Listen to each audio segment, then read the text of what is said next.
മന്ത്രി K M Mani കോഴ വാങ്ങിയതിന്റെ തെളിവുകൾ ഉൾക്കൊള്ളുന്ന ശബ്ദരേഖ നാളെ വിജിലൻസിന് കൈമാറുമെന്ന് bar owners association working president Biju Ramesh വ്യക്തമാക്കി. മന്ത്രി പി ജെ ജോസഫും ജോസ് കെ മാണി എംപിയും ബാർ ഉടമകളെ സ്വാധീനിക്കുകയാണെന്ന് ബിജു രമേശ് പറഞ്ഞു. വിജിലൻസ് ADGP ജേക്കബ് തോമസിന് എതിരെയുള്ള കള്ളക്കേസിന് പിന്നിൽ മന്ത്രി കെ എം മാണിയാണ്. പൂട്ടിയ ബാറുകൾ തുറക്കാതിരിക്കാൻ കെ എം മാണി 2 കോടി രൂപ കോഴ വാങ്ങിയെന്നും ബിജു രമേശ് ആരോപിച്ചു.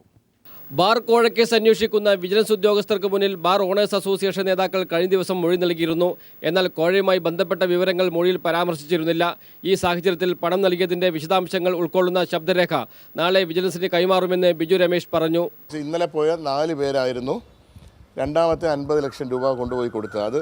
അതിൻ്റെ അനിമോൻ സംസാരിക്കുന്ന വിവരങ്ങളും അതുകൂടാതെ തന്നെ ഈ 312-ൽ പെട്ടവർ 2 കോടി രൂപ കൊണ്ടുപോയി കൊടുത്തതിൻ്റെ വിവരങ്ങളും സനിമോൻ സംസാരിക്കുന്ന വിവരങ്ങളും ഒക്കെ റെക്കോർഡ് ചെയ്ത സാധനം എൻ്റെ കയ്യിലുണ്ട്. അത് ഞാൻ നാളെ വിജിലൻസിന് എവിഡൻസ് ആയിട്ട് നാളെ അത് കൊടുക്കാൻ ഉദ്ദേശിക്കുകയാണ്. പൂട്ടിയ ബാറുകൾ തുറക്കാതിരിക്കാൻ 4 സ്റ്റാർ ബാർ ഉടമകളിൽ നിന്ന് മന്ത്രിമാർ കോഴ വാങ്ങിയെന്നും ബിജു രമേശ് വെളിപ്പെടുത്തി. ബാർ ഉടമകളെ സ്വാധീനിച്ച് മൊഴിമാറ്റാൻ ശ്രമം നടക്കുന്നു. മന്ത്രി പി ജെ ജോസഫും ജോസ് കെ മാണി എംപിയുമാണ് ഇതിനു പിന്നിൽ. ഈ സമീപകാലത്തായിട്ട് വിളിച്ച് സംസാരിച്ചത് ശ്രീ പി ജെ ജോസഫാണ്. മാണി സാറിന് കൊടുത്തപ്പോൾ മണി സാർ പൈസ വാങ്ങിയില്ല എന്ന് പറയണം എന്നാണ് ജോൺ കല്ലാട്ടിനോട് വിളിച്ച് സംസാരിച്ചിരിക്കുന്നത്. വേറെ ആരുമല്ല സംസാരിച്ചിരിക്കുന്നത്, ശ്രീ ജോസ് കെ മാണിയാണ് സംസാരിച്ചിരിക്കുന്നത്. അന്വേഷണ ഉദ്യോഗസ്ഥരെ കള്ളക്കേസിൽ കുടുക്കി ഭീഷണിപ്പെടുത്തുവാനും ശ്രമം നടക്കുന്നു. വിജിലൻസ് ADGPയെ കള്ളക്കേസിൽ കൊടുക്കാൻ ശ്രമിക്കുന്നതിന് പിന്നിൽ മന്ത്രി കെ എം മാണിയാണെന്ന് ബിജു രമേശ് ആരോപിച്ചു.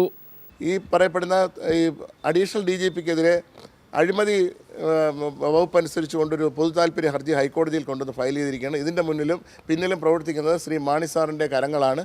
അദ്ദേഹത്തിൻ്റെ നിയമവകുപ്പിലെ ഗവൺമെൻറ് പ്രോസിക്യൂട്ടറിൻ്റെ ഓഫീസിൽ വെച്ചാണ് ഈ കേസ് ഫാബ്രിക്കേറ്റ് ചെയ്ത് പുതിയ കേസ് കൊണ്ട് ഹൈക്കോടതി ഫയൽ ചെയ്തിരിക്കുന്നത്. 5ഓളം മന്ത്രിമാർ കോഴ വാങ്ങിയതിന്റെ രേഖകൾ കൈവശമുണ്ട്. അതുകൊണ്ടാണ് സർക്കാർ ഉപദ്രവിക്കാത്തത്. ADGPയെ കള്ളക്കേസിൽ കൊടുക്കാൻ ശ്രമിക്കുന്നവർ തന്നെ എന്തൊക്കെ ചെയ്യുമെന്ന് ഊഹിക്കാവുന്നതേയുള്ളൂവെന്നും ബിജു രമേശ് പറഞ്ഞു. ഞാൻ ആരുടെയും പേര് പറയുന്നത് ഈ 2 പേരോ 3 പേരോ എന്നുള്ളതല്ല, 4-5 പേരുണ്ട്. അവരുടെ കംപ്ലീറ്റ് ഡീറ്റെയിൽസുകൾ, ഇതിനേക്കാൾ ഡീറ്റെയിൽസ് കളക്ട് ചെയ്ത് ഞാൻ സൈലൻ്റ് ആയിട്ടിരിക്കുകയാണ്. അത് പുറത്ത് വിടേണ്ട സമയം എനിക്ക് ബുദ്ധിമുട്ട് വരുന്ന സ്റ്റേജ് വന്നാൽ ഞാൻ പുറത്തുവിടും. വൻകിട ബാർ ഉടമകളാണ് KCBCയുടെ മദ്യവിരുദ്ധ സമിതിയെ സ്പോൺസർ ചെയ്യുന്നത്. പൂട്ടിയ ബാറുകളിൽ 80% ഈഴവ സമുദായക്കാരുടേതാണ്.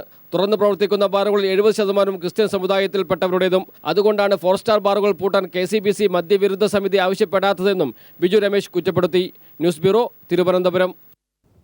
ബാറുകാരെ സ്വാധീനിക്കാൻ ശ്രമിച്ചെന്ന ബിജു രമേശിന്റെ ആരോപണം നിഷേധിച്ച് മന്ത്രി പി ജെ ജോസഫ് രംഗത്ത്. ബിജു രമേശ് ആരാണെന്ന് മലയാളികൾക്കറിയാമെന്ന് മന്ത്രി കെ എം മാണിയും പ്രതികരിച്ചു. കെ എം മാണിയെ അറസ്റ്റ് ചെയ്ത് ജയിലിലടയ്ക്കണമെന്ന് CPIM പോളിറ്റ് ബ്യൂറോ അംഗം കോടിയേരി ബാലകൃഷ്ണൻ ആവശ്യപ്പെട്ടു. ബാറുകാരെ സ്വാധീനിക്കാൻ ശ്രമിച്ചെന്ന ബിജു രമേശിന്റെ ആരോപണത്തെ പ്രതിരോധിച്ചാണ് മന്ത്രി പി ജെ ജോസഫും മന്ത്രി കെ എം മാണിയും പ്രതികരിച്ചത്. താൻ ബാറുകാരെ സ്വാധീനിക്കാൻ ശ്രമിച്ചെന്ന ബിജുവിന്റെ ആരോപണം തെറ്റെന്ന് പി ജെ ജോസഫ് പറഞ്ഞു. ആരെയും സ്വാധീനിക്കാൻ ശ്രമിച്ചിട്ടില്ലെന്നും പി ജെ ജോസഫ് ഇടുക്കിയിൽ പറഞ്ഞു. ഞാൻ ആരെയും സ്വാധീനിക്കാൻ ശ്രമിച്ചിട്ടില്ല. ബിജു രമേശ് ആരാണെന്ന് മലയാളികൾക്ക് അറിയാമെന്ന് മന്ത്രി കെ എം മാണി പറഞ്ഞു. ബിജു രമേശിന്റെ മൊഴി പരസ്പര വിരുദ്ധമാണെന്നും കെ എം മാണി പ്രതികരിച്ചു. ഞാൻ കൂടുതലൊന്നും പറയേണ്ട കാര്യമില്ല. പരസ്പര വിരുദ്ധമായ അദ്ദേഹത്തിന്റെ പ്രസ്താവനയ്ക്ക് ഒരു വിശ്വാസ്യതയും ആരും കൽപ്പിച്ചിട്ടില്ല. കെ എം മാണിയെ അറസ്റ്റ് ചെയ്ത് ജയിലിലടയ്ക്കണമെന്ന് CPIM പോളിറ്റ് ബ്യൂറോ അംഗം കോടിയേരി ബാലകൃഷ്ണൻ ആവശ്യപ്പെട്ടു. കെ എം മാണിയെ മന്ത്രിസഭയിൽ നിന്നും പുറത്താക്കണം. ബാർക്കോഴയെക്കുറിച്ച് AK ആന്റണിക്ക് അറിയാമായിരുന്നുവെന്നും കോടിയേരി ബാലകൃഷ്ണൻ കോട്ടയത്ത് പറഞ്ഞു. ഇപ്പോൾ വിജിലൻസ് ഒരു കേസ് രജിസ്റ്റർ ചെയ്ത് അതിൽ കെ എം മാണിയെ പ്രതി ചേർത്ത് കഴിഞ്ഞിട്ടുണ്ട്. ആ പ്രതി ചേർത്തതിൻ്റെ അടിസ്ഥാനത്തിൽ ഇനി കെ എം മാണിയെ അറസ്റ്റ് ചെയ്യണം. അദ്ദേഹത്തിൻ്റെ വീട്ടിൽ പോയി ഈ പ്ലേസ് ഓഫ് ഒക്കറൻസ് അവിടെ പോയി ഇതിൻ്റെ മകസർ തയ്യാറാക്കണം. ഈ നടപടി ഒന്നും തന്നെ വിജിലൻസ് സ്വീകരിക്കുന്നില്ല. News desk. രാഷ്ട്രീയ സദാചാര ബോധമുണ്ടെങ്കിൽ കെ എം മാണി രാജിവെക്കണമെന്ന് CPIM സംസ്ഥാന സെക്രട്ടറി പിണറായി വിജയൻ.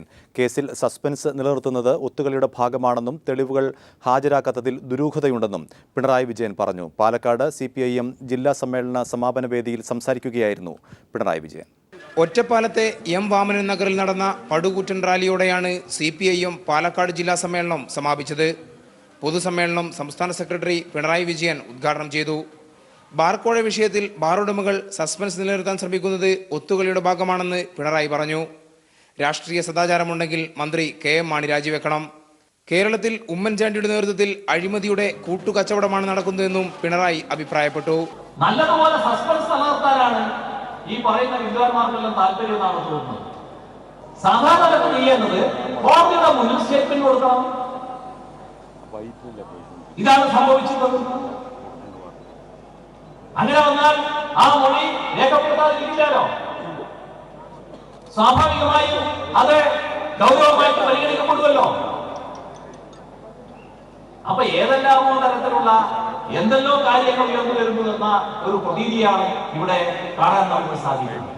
സമാപന സമ്മേളനത്തിൽ ജില്ലാ സെക്രട്ടറിയായി വീണ്ടും തിരഞ്ഞെടുക്കപ്പെട്ട CK രാജേന്ദ്രൻ അധ്യക്ഷത വഹിച്ചു. പാലോളി മുഹമ്മദ് കുട്ടി, EP Jayarajan, PK Shrimati, A Vijayaraghavan തുടങ്ങി നിരവധി നേതാക്കൾ സംസാരിച്ചു. 7 പുതുമുഖങ്ങളടക്കം 41 അംഗ ജില്ലാ കമ്മിറ്റിയെയും 37 സംസ്ഥാന സമ്മേളന പ്രതിനിധികളെയും ഏകകണ്ഠമായി തെരഞ്ഞെടുത്താണ് 3 ദിവസത്തെ സമ്മേളനം സമാപിച്ചത്. News bureau, Palakkad. VN Vasavan CPIM Kottayam ജില്ലാ സെക്രട്ടറി 2 പുതുമുഖങ്ങൾ ഉൾപ്പെടെ 35 അംഗ ജില്ലാ കമ്മിറ്റിയെയും 23 അംഗ സംസ്ഥാന സമ്മേളന പ്രതിനിധികളെയും കോട്ടയം സമ്മേളനം തെരഞ്ഞെടുത്തു. രാജ്യത്ത് വർഗീയത വളർത്താൻ മോദി ശ്രമിക്കുമ്പോൾ കേരളത്തിൽ ഉമ്മൻചാണ്ടിയും KM മാണിയും കുഞ്ഞാലിക്കുട്ടിയും അതിനുള്ള സാഹചര്യം ഒരുക്കുകയാണെന്ന് പൊതുസമ്മേളനം ഉദ്ഘാടനം ചെയ്ത കോടിയേരി ബാലകൃഷ്ണൻ പറഞ്ഞു. സ്ഥാനമൊഴിഞ്ഞ സെക്രട്ടറി KJ തോമസാണ് ജില്ലാ സെക്രട്ടറി സ്ഥാനത്തേക്ക് VN വാസവന്റെ പേര് നിർദ്ദേശിച്ചത്. MT ജോസഫ് പിന്താങ്ങി. തുടർന്ന് സമ്മേളനത്തിൽ പങ്കെടുത്ത 284 പ്രതിനിധികളും ഇത് കൈയുയർത്തി അംഗീകരിച്ചു. പുതുതായി തിരഞ്ഞെടുത്ത 35 അംഗ ജില്ലാ കമ്മിറ്റിയിൽ Vazhoor area secretary Girish S Nair, Vaikom area secretary KK Ganesan എന്നിവരാണ് പുതുമുഖങ്ങൾ. ജില്ലയിലെ ജനകീയ സമര പോരാട്ടങ്ങൾ ശക്തിപ്പെടുത്തുമെന്ന് VN വാസവൻ മാധ്യമപ്രവർത്തകരോട് പറഞ്ഞു. ഈ ജില്ലയിലെ ജനകീയ പ്രശ്നങ്ങൾ പരിഹരിക്കാൻ വേണ്ടിയുള്ള പോരാട്ടങ്ങൾക്ക് നേതൃത്വം കൊടുക്കുക എന്ന് തന്നെയാണ്. പാർട്ടിയുടെ സംഘടനാകരുത്തും സംഘാടക ശക്തിയും പ്രകടമാക്കുന്ന ആയിരങ്ങൾ അണിനിരന്ന ചുവപ്പ് സേനാ മാർച്ചാണ് സമ്മേളനത്തോടനുബന്ധിച്ച് ഏറ്റുമാനൂരിൽ നടന്നത്. തുടർന്ന് നടന്ന പൊതുസമ്മേളനം CPIM പൊളിറ്റ് ബ്യൂറോ അംഗം കോടിയേരി ബാലകൃഷ്ണൻ ഉദ്ഘാടനം ചെയ്തു. കേരളത്തിൽ Oommen Chandy, Kunhalikutty, KM Mani and company ന്യൂനപക്ഷ വർഗീയത ഇളക്കി വിട്ടുകൊണ്ട് ഈ കേരളത്തിലും നരേന്ദ്രമോദി സർക്കാരിൻ്റെ മറ്റൊരു പതിപ്പ് ഇവിടെ നടപ്പായിക്കൊണ്ടിരിക്കുകയാണ്. ജില്ലാ സെക്രട്ടറി VN വാസവൻ അധ്യക്ഷത വഹിച്ച സമ്മേളനത്തിൽ CPIM കേന്ദ്ര സംസ്ഥാന നേതാക്കൾ സംസാരിച്ചു. അവകാശ സമര പോരാട്ടങ്ങളിൽ ജനങ്ങളുടെ ശബ്ദമായി മാറുമെന്ന പ്രഖ്യാപനത്തോടു കൂടിയാണ് കോട്ടയം ജില്ലാ സമ്മേളനം സമാപിക്കുന്നത്. ഏറ്റുമാനൂരിൽ നിന്നും ക്യാമറാമാൻ സാംജിത്ത് ആർപ്പൂക്കരയ്ക്കൊപ്പം TP പ്രശാന്ത്. CPIM തൃശൂർ ജില്ലാ സമ്മേളനം 22, 23, 24 തീയതികളിൽ ഇരിങ്ങാലക്കുടയിൽ നടക്കും. 21-ന് പൗലോസ് മാസ്റ്റർ നഗറിൽ പതാക ഉയർത്തി ദീപശിഖ തെളിയിക്കും. 22-ന് പ്രതിനിധി സമ്മേളനം CPIM സംസ്ഥാന സെക്രട്ടറി പിണറായി വിജയനും 24-ന് പൊതുസമ്മേളനം VS അച്യുതാനന്ദനും ഉദ്ഘാടനം ചെയ്യും. ജില്ലാ സെക്രട്ടറി AC മൊയ്തീനും സ്വാഗത സംഘം ചെയർമാൻ K രാധാകൃഷ്ണനും വാർത്താ സമ്മേളനത്തിൽ പങ്കെടുത്തു. സംസ്ഥാന സ്കൂൾ കലോത്സവം 4ാം ദിനത്തിൽ കലാകിരീടത്തിനായുള്ള ഇഞ്ചോടിഞ്ച് പോരാട്ടം. പോയിന്റ് പട്ടികയിൽ പാലക്കാട് ജില്ലയാണ് ഒന്നാമത്, 504 പോയിന്റ്. ആതിഥേയരായ കോഴിക്കോട് 503 പോയിന്റുമായി തൊട്ടുപിന്നിലുണ്ട്. 494 പോയിന്റുമായി തൃശൂരാണ് 3ാം സ്ഥാനത്ത്. മാപ്പിളക്കലകളുടെ എല്ലാ സൗന്ദര്യവും ഒത്തുചേർന്ന കലാരൂപമാണ് അറവനമുട്ട്. അതുകൊണ്ട് തന്നെ കാഴ്ചക്കാരും ഏറെയായിരുന്നു.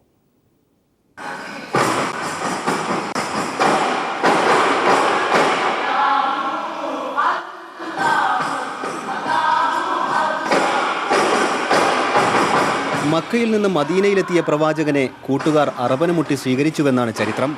അറബന പേർഷ്യയിലൂടെയും അഫ്ഗാനിലൂടെയും സഞ്ചരിച്ച് ഉത്തരേന്ത്യ വഴി കേരളത്തിലെത്തുമ്പോൾ സൂഫി സംഗീതവും ഖവാലിയും എല്ലാം ചേർന്ന് മലബാറുകാരുടെ മനം കവരാൻ പോന്നതായിരുന്നു. വേഗതയും ചടുലതയും ചേർന്ന് കലോത്സവത്തിനെത്തിയ അറബനമുട്ടും കോഴിക്കോട് സ്വന്തമെന്ന പോലെ വരവേറ്റു.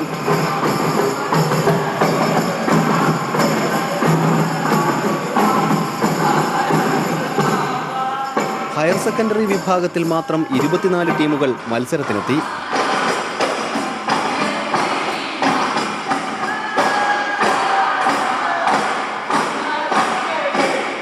കലോത്സവ വേദിയിലെ മത്സരം കാണാനല്ല, കലയുടെ സൗന്ദര്യം ആസ്വദിക്കാനാണ് കോഴിക്കോട്ടുകാരെത്തുന്നത്.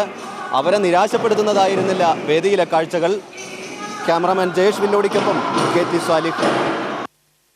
മലബാറുകാരുടെ മാപ്പിളപ്പാട്ട് മത്സരവേദിയിലെത്തിയപ്പോൾ കോഴിക്കോട്ടുകാർ വരവേറ്റത് നിറഞ്ഞ സദസ്സോടെ. സദസ്സിലെ ചില കാഴ്ചകളിലേക്ക്.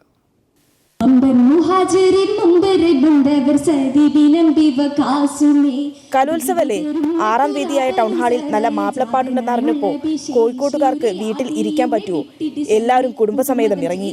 അതോടെ സദസ്സിൽ കാലുകുത്താനിടമില്ലാത്ത തിരക്ക്.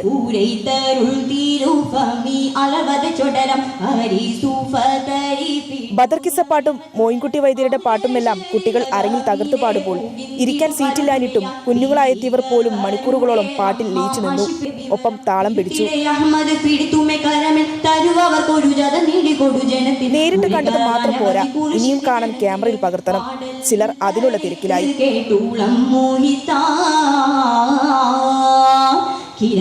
കാതിനിമ്പമേറിയ പാട്ട് കൂടെ പാടിയും താളം ചവിട്ടിയും ആസ്വദിച്ചവരും ഏറെ.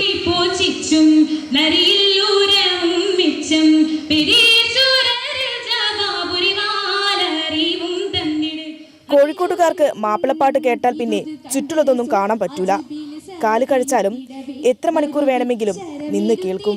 മത്സരവേദിയിൽ തകർത്ത് പാടിയ ഓരോ മാപ്പിളപ്പാട്ടുകളും നാട്ടുകാർ നിറഞ്ഞ ഹൃദയത്തോടെയാണ് ഏറ്റുവാങ്ങിയത്.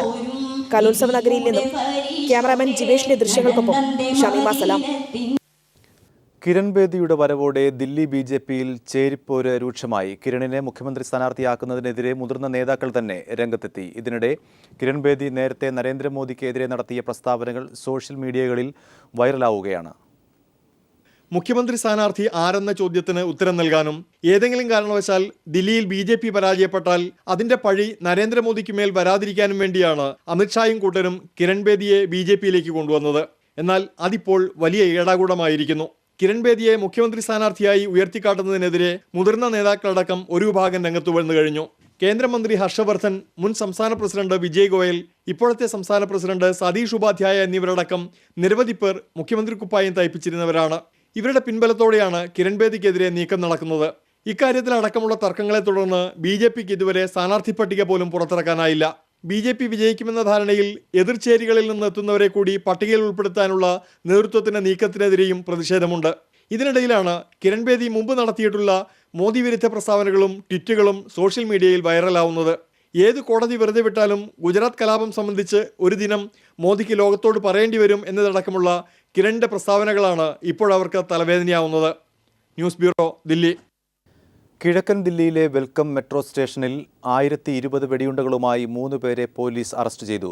മുഹമ്മദ് ഷരീഖ്, സാഹിം മിയാൻ, മുഹമ്മദ് ഇമ്രാൻ എന്നിവരെയാണ് പോലീസ് പിടികൂടിയത്. റിപ്പബ്ലിക് ദിനത്തിൽ ഒബാമയുടെ സന്ദർശനത്തിന് ദിവസങ്ങൾ മാത്രം ശേഷിക്കെയാണ് വെടിയുണ്ടകൾ പിടികൂടിയത്. ഇവർക്ക് തീവ്രവാദ സംഘടനകളുമായി ബന്ധമില്ലെന്നാണ് പ്രാഥമിക അന്വേഷണത്തിൽ മനസ്സിലാകുന്നതെന്ന് പോലീസ് അറിയിച്ചു. ഇവരെ പോലീസ് ചോദ്യം ചെയ്തു വരികയാണ്.